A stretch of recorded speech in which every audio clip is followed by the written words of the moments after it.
ለመማር ወደ ትምህርት ተቋም መሄድ ግድ አይደለም። ናሽናል አቪዬሽን ኮሌጅ ራሳችሁን ከኮሮና ቫይረስ ወረርሽኝ እየጠበቃችሁ በቤታችሁ ወይም በተመቻችሁ ቦታ በኢንተርኔት አማካኝነት በኦንላይን ትምህርታችሁን መከታተል ይቻላል። ካናዳ ከሚገኘው ኢንተርናሽናል ኤር ትራንስፖርት አሶሲዬሽን አያታና ከእንግሊዙ ኢንስቲትዩት ኦፍ ኮመርሻል ማኔጅመንት ICM ጋር በመተባበር የሚሰጡ ትምህርቶችን ተከታትላችሁ በ6 ወር ጊዜ በዓለም አቀፍ ደረጃ ተቀባይነት ያለውን የስልጠና ማስረጃ ባለቤት መሆን ይቻላል። ከኢትዮጵያ ሲቪል አቪዬሽን ባለስልጣን ሙሉ ዕውቅና ባገኘንባቸው የፍላይት ኦፕሬሽን እና የሆስተስ ስልጠናም በምዝገባ ላይ ነን። ጥያቄና መልስ፣ የክፍል ስራዎች ብሎም ፈተና መፈተን ክፍል ውስጥ እንዳላችሁ አይነት ልምድ ባላቸው መምህራን እየተማራችሁ በኦንላይን ባላችሁበት ቦታ አድራሻ ከ22 ማዞሪያ ወደ ሾላ ገበያ በሚወስደው መንገድ 150 ሜትር ገባ ብሎ ናሽናል አቪዬሽን ኮሌጅ የናሽናል ኤርዌይስ እህት ኩባንያ ህልሞን እውን ያደርጋል።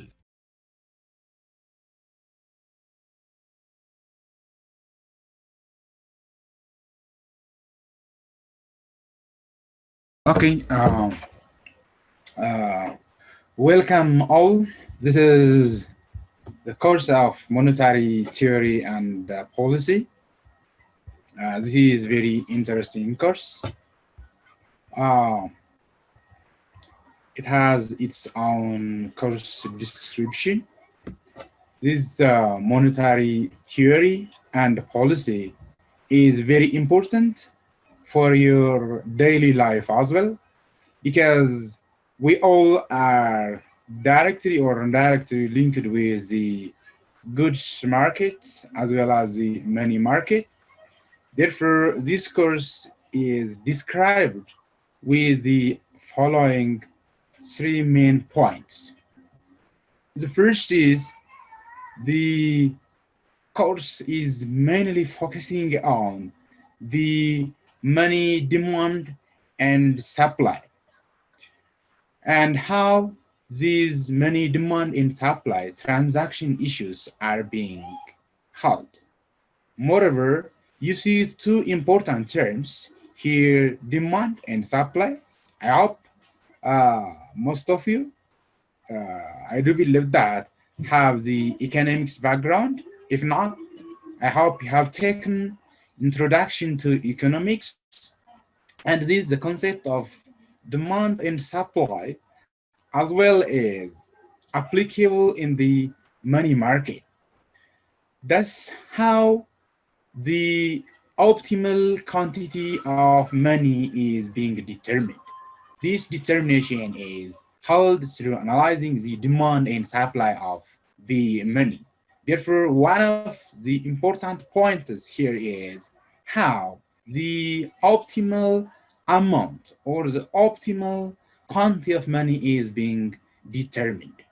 The other important point that we will see in this course is the discretionary policy and the time inconsistency scenarios. Under this topic, I hope which we all are familiar with the inflation, how inflation is being determined under the discretionary context or policy. We will also see the equilibrium inflation and how the inflation is being adjusted, or what are the solutions for inflation. This is also the other main point that we are going to address in this course. The other important point is the monetary policy issues, targets, and rules. Under this topic, we are going to see the monetary policy transmission mechanism. For some of you still far away from economics, the terms might look you jargon, but don't be shy. We will see the details of these terminologies and the concepts embedded within it. The other important point for describing this course is the strategies of monetary policy. Monetary policy by itself has its specific strategies upon which the monetary policy is being in place. Um, the other point is the interaction between the monetary and the real sectors. In the entire economy, we have the monetary sector as well as the real sector. I hope you have taken macroeconomics where you have learned the goods market in the money market. The goods market is determined with the ISLM model, and that of the money market is being determined under the LM model. Therefore, how we can have the interaction between the money and that of the real sectors. The logic behind these money and real sectors is how the economy in general can become into equilibrium at the end.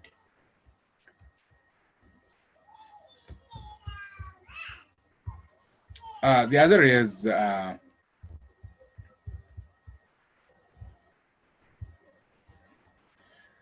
the expected learning outcomes. I hope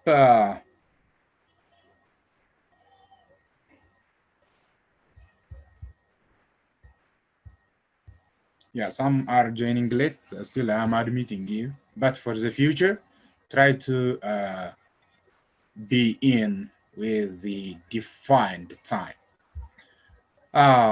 What are the expected outcomes? Meaning, I hope you are not learning for only having grades, right? At the end of this course, you are expected to know something. You are expected to be a professional, right? Therefore, for being a part of your master's course, what are the expected learning outcomes at the end of this course? Once you successfully completed this course, what you are expected to know in general? The first point is, upon the successful combination of monetary theory and policy, you are expected to understand the monetary theories. You could list down the specific monetary theories as A, B, C, D, E. There are a number of monetary policies which we are going to see. Not only understanding these theories, how these theories are relevant for policy making, and what are the specific limitation of these theories. Are these theories applicable for the context of developing nations, for the context of advanced nations? Therefore, you are expected to know the specific monetary theories and policies. Moreover, you are expected to make them pragmatic, meaning how these theories can be practical, for instance, in the context of Ethiopia. The other point is you are expected to understand the money supply and demand concepts. You are familiar with demand and supply. Here you see the term money. Money by itself has its own market, and the market is usually determined through the supply and the demand. Therefore, how the money supply and demand are being determined. Moreover, what are the factors that affects the money supply, and what are the factors that affect the money demand? At the end of the day, how the money by itself has its own market. Therefore, how money comes into equilibrium. We call it the money market. The other is the interaction of the money and that of the goods market. You could know how the money market is interacted with the goods market or the asset market. It has still the money market and the goods market interact with each other. And at the end of the day, how the equilibrium to have a healthy economy, how the money and the goods market are being into equilibrium. The other is, which we are suffering as well, is inflation. What are the causes of inflation? Who knows? You may be a policymaker after the completion of this course. Therefore, one of the problems, even as a country in Ethiopia, is the rapid inflation, which makes people suffer across period, particularly for those fixed income earners. Therefore, what are the root causes of inflation? And once you understand the root causes of inflation, what are the expected or the respective solutions for the cause of this inflation? Therefore, at the end of this course, I do believe that you will be the expert for justifying all these concepts that are bulleted here on the slide. In order to come up with these learning outcomes, what are the specific chapters that we are going to cover under the scope of monetary theory and policy? The first chapter is introductory. This is introductory chapter that tells you the nature of money, the evolution of money, and the function of money. This is very elementary concept, but still it is very important for those non-economists. First, you have to know from the very beginning what the nature of money is, how money is evolving across period, and what are the function of money itself. The second chapter is money demand and supply.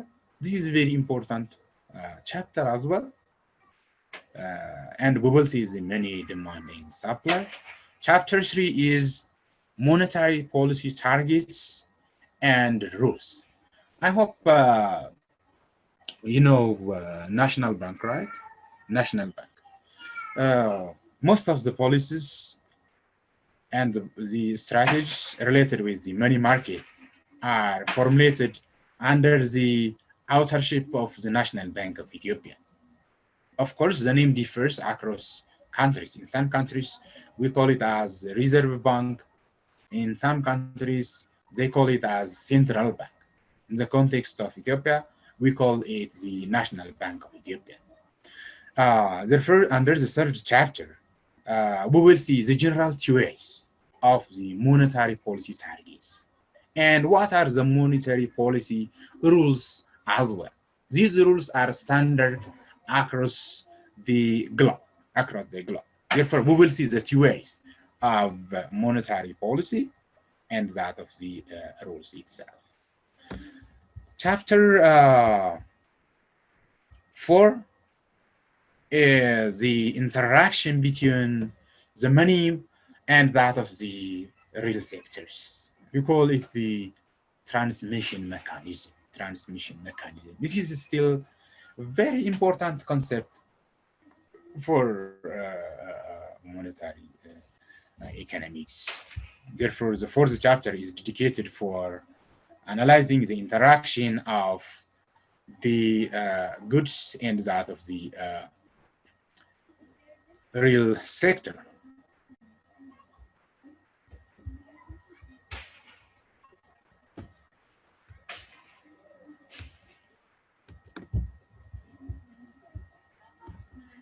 The fifth chapter is inflation.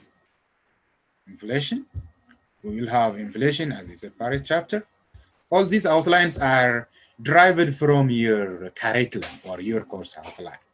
The sixth chapter is dedicated for justifying the empirical evidences and the analysis of the money demand, money supply, the monetary policy targets, and the context of inflation in the case of Ethiopia. Therefore, the sixth chapter is largely justifying the context of Ethiopia. from the first chapter to the fifth chapter, what looks the context of Ethiopia. Therefore, this is still very important chapter. Under this chapter, we will also bring out the some articles. For instance, what looks like the long-run relationship between the economy and the money market itself. What looks like the inflation in the long run in the case of Ethiopia. Therefore, the sixth chapter is, anyways, the general justifying the case of Ethiopia. I hope you have come across with the texts that are distributed 3 months ago, before Corona has appeared in Ethiopia. And you see these core texts. What does mean core texts? As the course obliges you, these are mandatory to read. The first one is WASH, which is published in 2010, Monetary Theory and Policy. And the other is Artis and Ziza, which is published in 2007. And it is entitled as Advances in Monetary Theory and Macroeconomics. But what I do suggest to you is, before reading these texts, you could read Mishkin, which is published in 2004. The first 2 core texts are more of reporting the research outputs in different countries, and it might be hard for you to understand these empirical research before reading the concepts. Most of the concepts are explicitly and clearly indicated in Mishkin, which is published in 2004. ስለዚህ የመጀመሪያዎቹ ሁለቱን ከማንበባችሁ በፊት በጣም ክሊር የሆነ ኮንሰፕት ሊያስይዛችሁ የሚችለው ሚሽኪን 2004 ነው። And I hope you have the texts with you. Still, if you haven't, I can send you through email as well. Therefore, this is mandatory books that you should thoroughly read. There are also other supportive references. These are articles published in different journals, and you could read these articles as well. These articles tells you the practical application of those theories in different countries.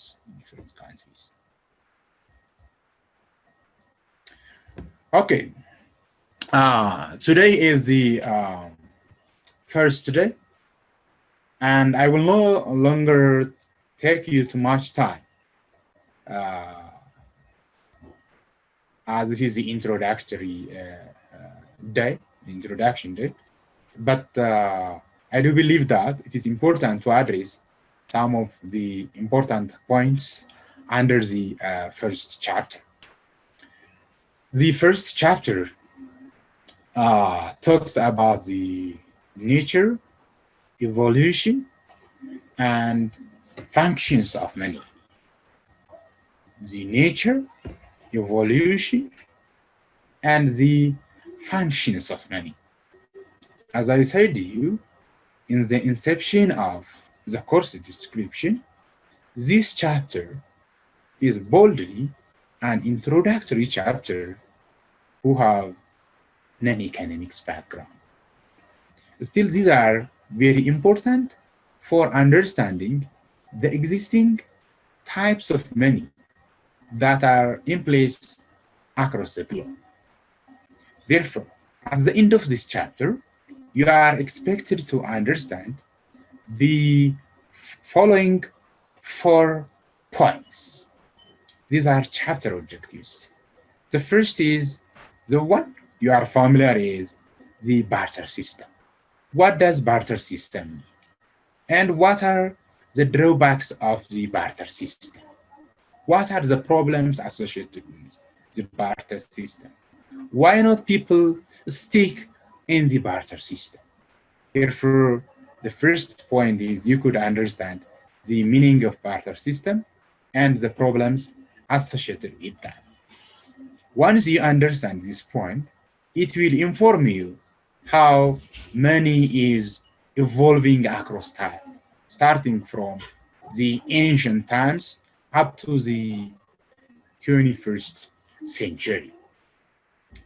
Therefore, the third point is dedicated to explain the origin, definition, functions, and the types of money. Where is the origin of money? And from the very beginning, what does money mean? What does the meaning of money? How do you define money? And what are the functions?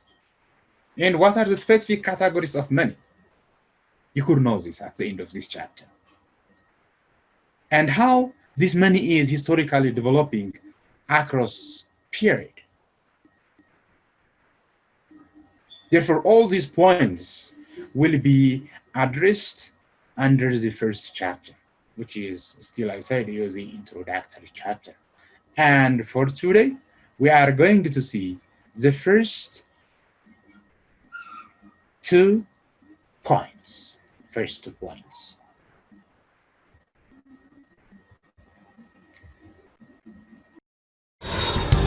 በትምህርት ከፍ ብሎ መብረር ይቻላል። ናሽናል አቪዬሽን ኮሌጅ የናሽናል ኤርዌይስ እህት ኩባንያ ከከፍተኛ ትምህርት አግባብነትና ጥራት ኤጀንሲ ሙሉ ዕውቅናን ባገኘንባቸው በማስተርስ ዲግሪ ኤምቢኤ በስትራቴጂክ ማኔጅመንት፣ ኤምቢኤ በባንኪንግ እና ፋይናንስ፣ ኤምቢኤ በቢዝነስ ሊደርሺፕ፣ ኤምቢኤ በሪስክና ኢንሹራንስ፣ ኤምኤስሲ በኢንተርናሽናል ትሬድና ኢኮኖሚክስ ዘርፎች በእውቀት ለመቅረጽ የበቁ ፕሮፌሰሮቻችን አረንጓዴ መብራታቸውን አብርተዋል። በነገራችን ላይ በኬንያ ሀገር ከሚገኙ ስመጥር ዩኒቨርሲቲዎች በሚመጡ ፕሮፌሰሮች የትኩረት መስክ ትምህርቶቹ መሰጠታቸው ልዩ ያደርገናል። በምርጥ የትምህርት ስርዓት የተገነባው ናሽናል አቪዬሽን ኮሌጅ በመጀመሪያ ዲግሪ በአቪዬሽን ማኔጅመንት፣ በሆቴል ማኔጅመንት፣ በአካውንቲንግና ፋይናንስ፣ በማርኬቲንግ ማኔጅመንት አስተማማኝ ትምህርት ይገቢውና ራስዎንና ሀገሮን ይለውጡ። አድራሻ 22 አደባባይ ወደ ሾላ በሚወስደው መንገድ ላይ ናሽናል አቪዬሽን ኮሌጅ የናሽናል ኤርዌይስ እህት ኩባንያ ህልሞን እውን ያደርጋል። As it is obvious that when you start the course, you would have to start with the understanding of the terms itself. What did you understand? Or how do you define monetary economies? What are the specific scopes that are addressed under monetary economics? Okay, for defining monetary economics, from the very beginning, it is one sub-branch of economics. In economics, we have different branches: environmental economics, metrics, meaning econometrics, developmental economics, policy. There are a number of subdivisions. Energy economics. There are different subcategories of economics. Therefore, monetary economics can still be given as an independent course and discipline under the subject matter of economics. And it is still broad and very important. And let's concisely define monetary economics by connecting two major points. The first point is, it is the study of money. Where is the end of money? Where is the end of studying money? Money as well as the monetary policy.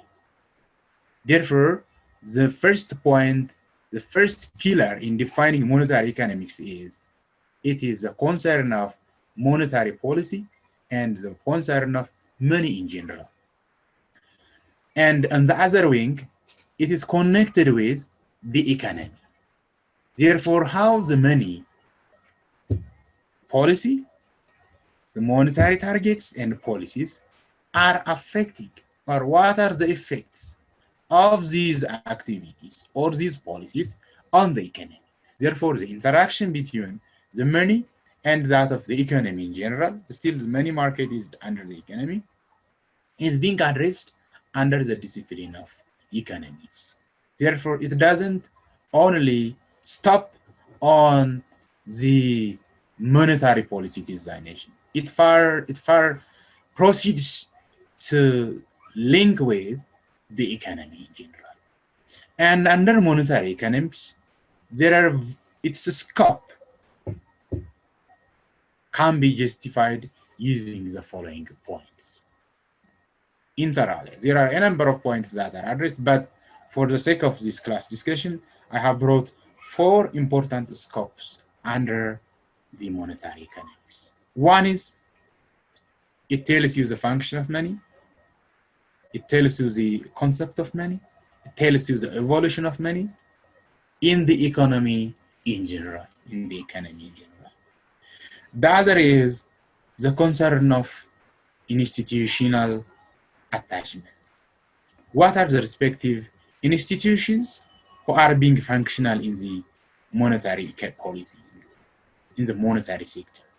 What are the respective functions of these institutions?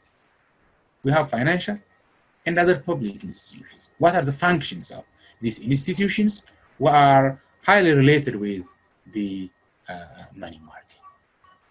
For instance, a simple example is we have commercial and national banks. What are the respective functions? For instance, National Bank has its own duties and responsibilities, and in the same fashion, all commercial banks have their respective duties and responsibilities. Therefore, this falls under the scope of monetary economics. The other point is the real sector, which is the commodity sector, and the money sector.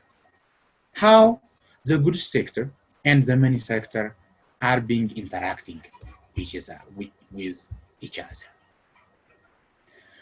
Therefore, the interaction of the monetary sector in general and the real sector will be still addressed under the monetary economics.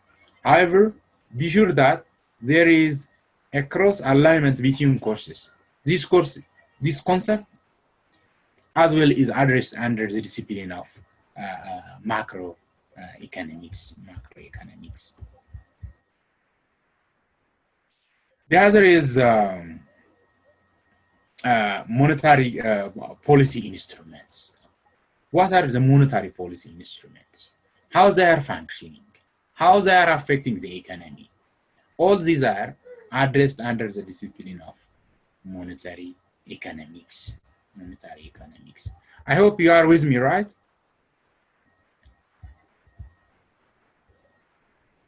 Let me ask you a question. What will happen if there is no money as a unit of exchange in the economy? Would you think for 30 seconds? Think of the economy. Think of the globe without money as a unit of exchange.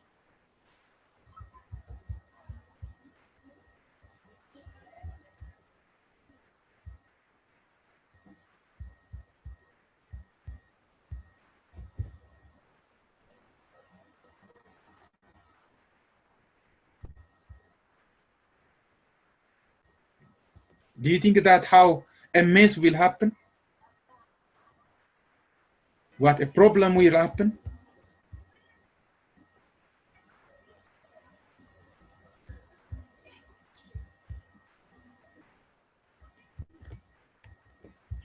Therefore, the answer for this question leads you the barter system. Therefore, the barter system. Now we are moving to the evolution of money. Therefore, the first point is the barter system. This is the old, the antique, and the ancient method of transaction that was working in place of money. However, the barter system still also functions in different transaction systems, for instance, in rural places. However, still there is emulation in the money as a unit of exchange. Therefore, the barter system is very old, very age-limited, that was adopted by people for transacting their services and goods. You see here services and goods. There is a market for the service, right?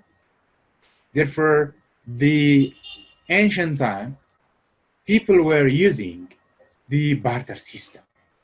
And this barter system has been used for centuries before the introduction of money. As a result, the barter system had been facilitating the exchange of goods and services, as there was no money in those times.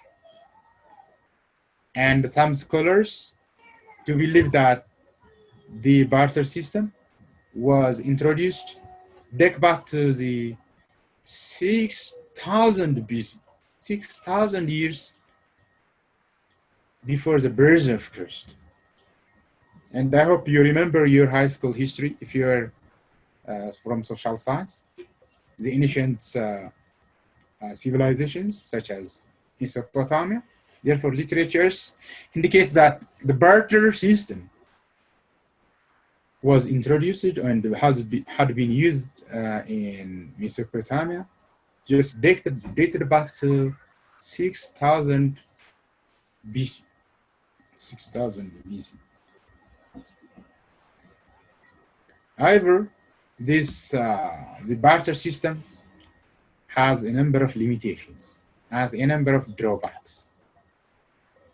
The first drawback is that there was no standard criteria or standard point for determining the value of the marketed goods and services.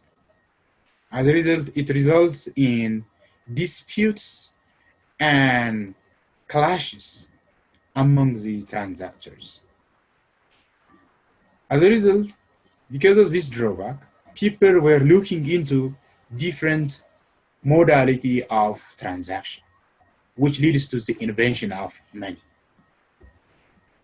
However, still the barter system has continued in different modality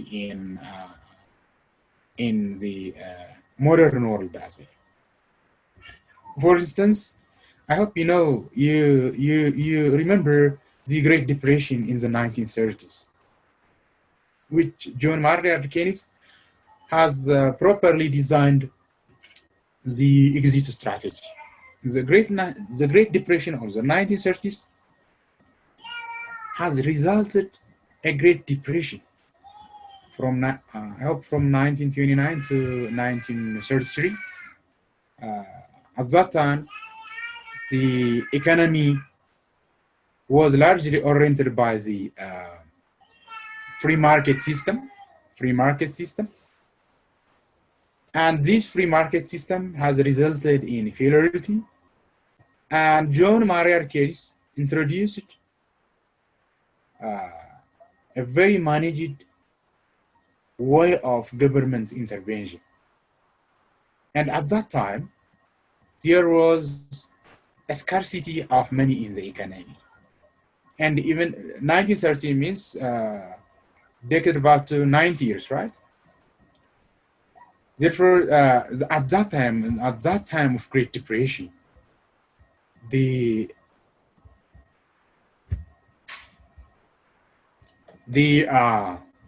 barter system was highly functional.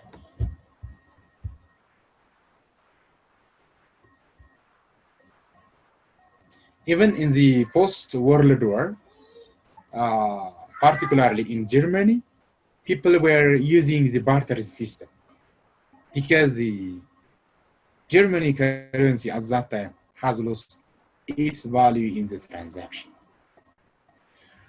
However, still there are various defects in the bartering system. What are the defects of the bartering system?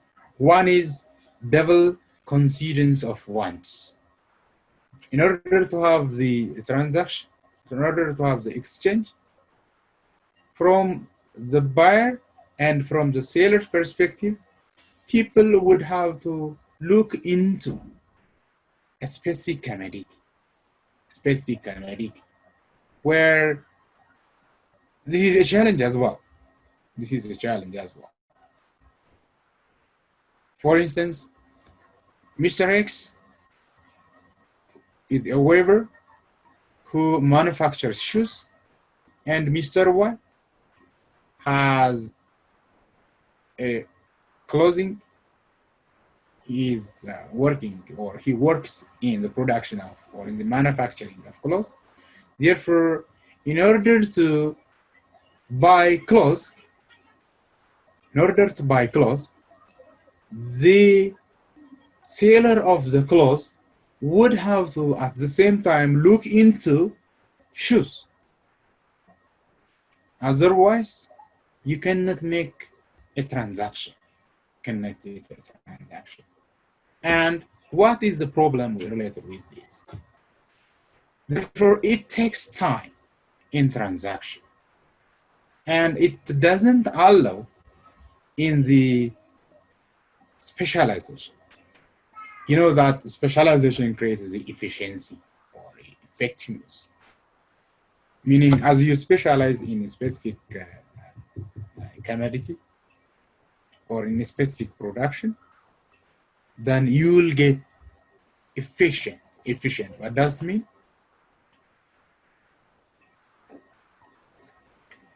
You will produce the maximum output from a given input. Thus, the barter system doesn't allow to be efficient. The other is the absence of standard value. There is no standard measure of value. Even if people are agree to make the transaction, there is no a possibility of happily interacting a level of, or satisfactory level of equilibrium in both sides of the market.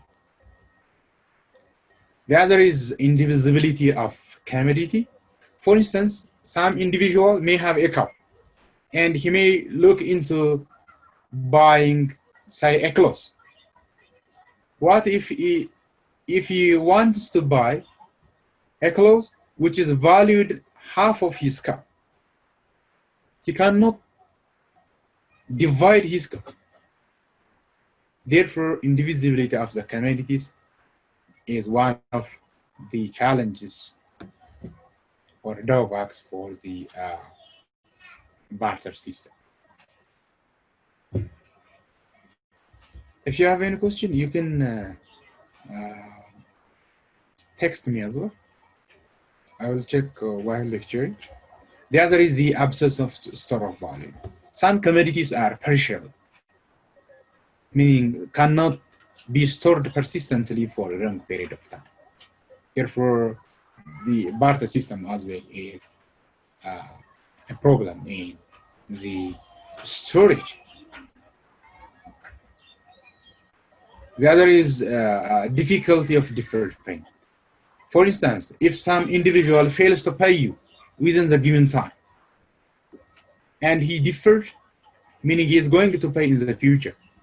Therefore, there will be a controversy regarding the quality as well as the value of the good in the future that is to be paid or to be repaid. Therefore, there is a problem in the deferred payments, meaning payments that are pending to be paid in the future. Problem of transportation.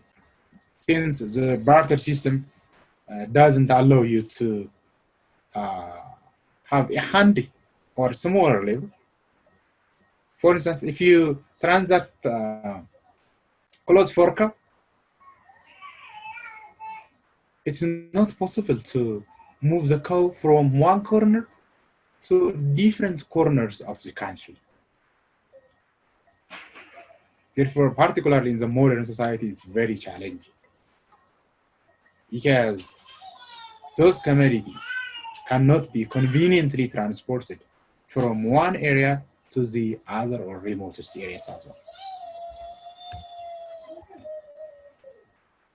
Okay, I hope now you understand what barter system is and what the drawbacks are. As a result of these drawbacks,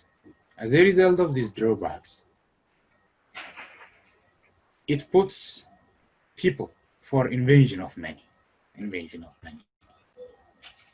Therefore, the increasing difficulties and the inconveniences of the barter system has led people to the invasion of money.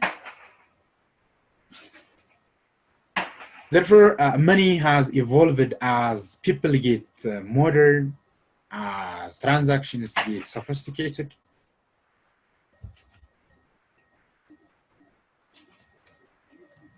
And here, how do you define money? Money can be defined as any commodity chosen by common consent, which is used as a medium of or as an instrument of exchange.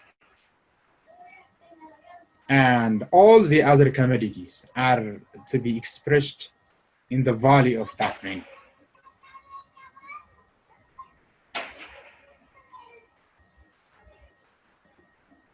Therefore, now the last point that we are going to see is, therefore, what are the evolutionary stages of money?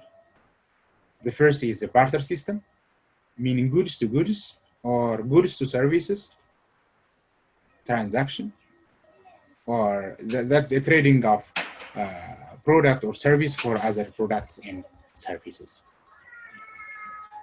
Then after the barter system, there comes commodities.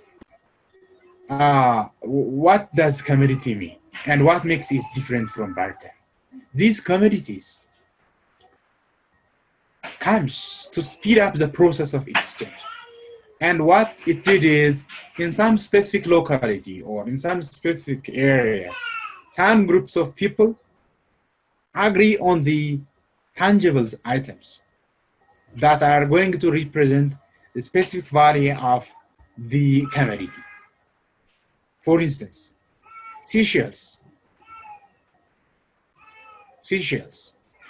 are the commodity monies, colored gems, cotton, gold, silver. Therefore, what it did is, for instance, the one who is going to sell his chicken or his goat will have some value of, say, seashells or cobblers or colored gems for the specific chicken. Therefore, now people have moved from the specific commodity to more lighter commodity, such as seashells, cobblers, colored gems, and these are more manageable than the previous. And still today, gold and silver are also used as money. The other is receipt money. Receipt money, this is a point where it puts a radical shift in the money sector. What does this receipt of money mean? For instance, some people may have a hesitation in the safety of their property. They may have gold, they may have silver, they may have a colorful gems, or precious metals. However, they may be frustrating to store in their home, and they may look into the other person who is more muscular and who can keep the money more safe. Therefore, that individual who receives that gold and silver will issue a paper of trust for the owner of the gold or silver. Therefore, that paper which is issued will be used as a money. Therefore, this receipt money was considered as the starting point of banking, because it has a storage concern as well as it has an issue for receiving the specific precious metal which is being accepted by that of the wealthy person.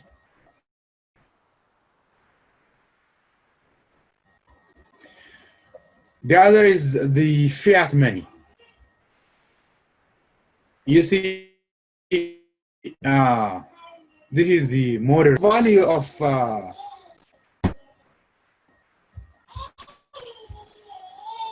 what is the value of, for instance, 100? What is the intrinsic value? It is paper, right?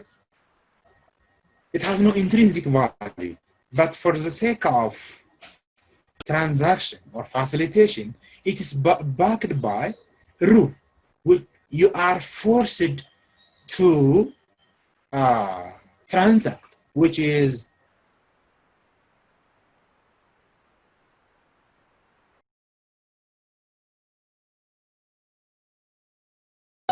ልዩነት መፍጠር ዓላማችን ነው። ዓለም አቀፍ ተወዳዳሪ መሆን አለባችሁ። የናሽናል ኤርዌይስ እህት ኩባንያ ናሽናል አቪዬሽን ኮሌጅ ጥራትና ደረጃውን የጠበቀ ስልጠና በመስጠት ብቁ ዜጋ እያፈራን ነው። በፍላይት ኦፕሬሽን፣ በበረራ መስተንግዶ፣ በቲኬቲንግና ሪዘርቬሽን፣ በሆቴልና ቱሪዝም ሙያዎች አሰልጥነን ተወዳዳሪ እናደርጎታለን። ኮሌጃችን ካናዳ ከሚገኘው ኢንተርናሽናል ኤር ትራንስፖርት አሶሲዬሽን አያታና ከእንግሊዙ ICM ጋር በመተባበር ዓለም አቀፍ ዕውቅና ያለው ስልጠና እየሰጠ ይገኛል። በፍላይት ኦፕሬሽን፣ በበረራ መስተንግዶ የምንሰጣቸው ስልጠና ከኢትዮጵያ ሲቪል አቪዬሽን ባለስልጣን ሙሉ ዕውቅና አለው። አድራሻ ከጎላጉል ታወር 22 አደባባይ ወደ ሾላ በሚወስደው መንገድ ላይ የናሽናል ኤርዌይስ እህት ኩባንያ ናሽናል አቪዬሽን ኮሌጅ ህልሞን እውን ያደርጋል።